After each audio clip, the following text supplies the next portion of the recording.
Драги пријатели, добар ден. Честитан е денот на градот Скопје, денот на ослободувањето од фашистите, од бугарските фашисти. И еве, наоѓајќи се овде во Капиштец, во општина Центар, на овај прекрасен ден сакам да ве известам дека заедно со овие што досега ја добиле Светиновата награда за мир, со нивна консултација, со нивни договор, се договоривме денеска на овај ден на ослободувањето на Скопје да му биде доделена оваа Цветинова награда за мир на нашиот пријател, комшија, човек кој навистина многу задлабочено работи во литературата како писател, прозаист и поет, а исто така и голем човек, библиотекар и пријател на сите овде комшии. Кога излегува Мирче од својот влез, секогаш е насмеан, ведар, позитивен и секогаш навистина е драго човек да се сретне со него. Мене ми е посебна чест што јас имав многу сретби со него покрај овај комшиски средби. Имав можност во една прилика да имам отварање на изложба во Кратово 1998 година. Таа беше изложба посветена на средношколците на Македонија, а во Кратово Мирче Нешовски ми отвори таа изложба и навистина ми е многу драго што тој негов, би рекол, есеј на отварањето, зашто тој тогаш го загуби рефератот, изборуваше без читање, а после го напиша есеот кој е објавен оваа книга. Тоа е овај Животот е оган на универзумот и смртта. И точно така, еве, денеска огнот е сонцето, али кој милува. Ова сонце ноемвриско милува. И навистина, јас еве со големо задоволство сакам оваа награда да му ја дадам, да му ја доделиме на Мирче Нешовски и да кажам и тоа дека сме имале многу настани овде заедно со него, со и сите вас, би рекол, што сте овде присутни, така да Мирче навистина заслужува не Цветинова награда, туку Нобелова награда за литература. И еве денеска Мирче оваа награда од срце ти ја доделувам и ти посакувам многу успехи, среќен живот, здравје и љубов. Господи, го благодарам искрено за наградата. Почестен сум, бидејќи таа доаѓа од срцето и од соработката долги години, посебно денес наградата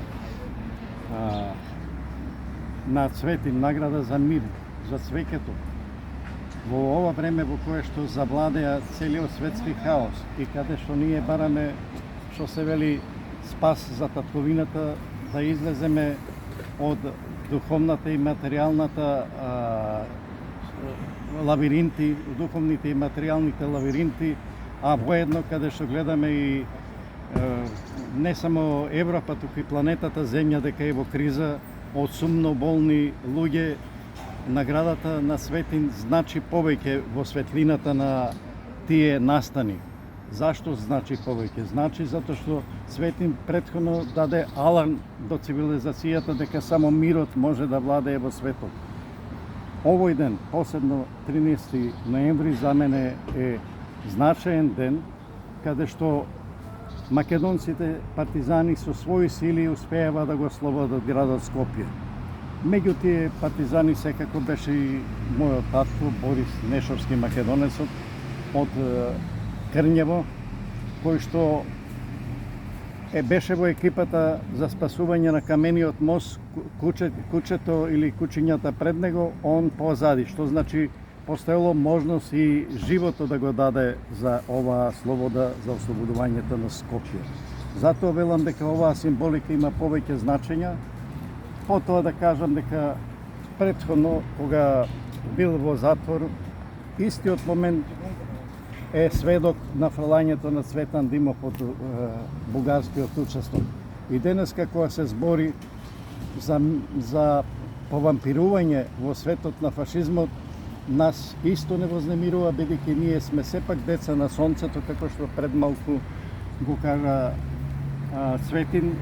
Денеска и затоа дадовме 5 минути до 12 да дадеме аларм до целата светска цивилизација дека ние се наоѓаме, не само ние, и нашите потомци и идните потомци, а и воедно и гробовите на нашите предци и предци се наоѓаат во едно сулуда состојба на планетата Земја, во која што, како што ќе речат сликарите, некои од сликарите, Бројгел, бродот на лудите.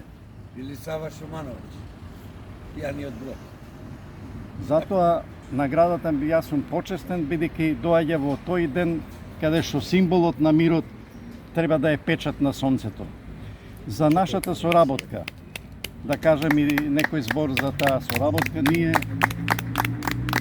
како соседи не се знаевме, меѓутоа се запознавме на една моја поетска средба, каде што има представување, мислам, беше Духовна галаксија, и таму се запознавме со Цветин, после се воспостави дека ние сме соседи и станавме, се подразбира, добри соседи.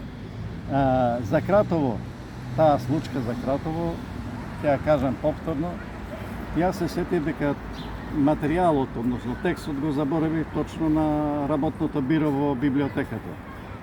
И Живко се вознемири, ние седнавме да ручаме, се напивме по едно кафе, по еден сок и вели како, испадна пубо, влеговме доле во Кратекс, кај што се вади рудата и испадна говорниот текст дури подобар од тој после што го објави. Барем јас така мислам. Понатаму, нашата соработка во тој текст, како што спомена, беше со печатот животот е оган на универзумот и смртта, но тука ние не престанавме, имавме многу други креативни соработки по разни видови поводи. Дали беше тој повод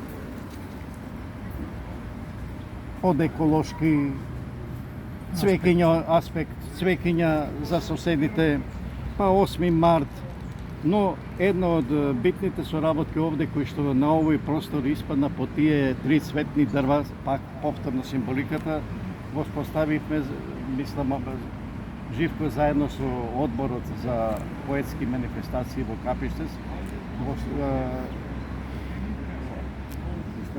под звезденото поетска манифестација, под звезденото небо, спроти струшките вечер на поезијата. Тука имаше добар одзив, публика и настани. Настанот престана да манифестацијата престана кога дојде болест, светската болест, повторно изваден од лабораториите за уништување на светот и човештвото, бидејќи сите знаеме дека од овие 8 милиарди тие одат на таа златна милиарда. Таа златна милиарда да се уништи може само преку разни видови измислени убиствени действија. Јас по принцип не ги знам какви се, но сумно болните секогаш размислуваат на уништување на човештвото и не знам за воскреснување на тоа е идеологијата на нацизмот и на фашизмот. Значи раса надраса, како да речеме. Ме радува што и вие имавте трпение овде да дојдете во ова време. Убаво е што сонцето блесна, подзвезденото небо го кажав намерно и во 12 часот, 5 до 12 часот, кога сонцето е во зенитот и сонцето е звезда, значи исто е дали ноќе го одржуваме овој настан или среде пладно. Ви благодарам на вашето присуство, не знам дали треба уште нешто да прочитам или да ви кажеме, поарно да не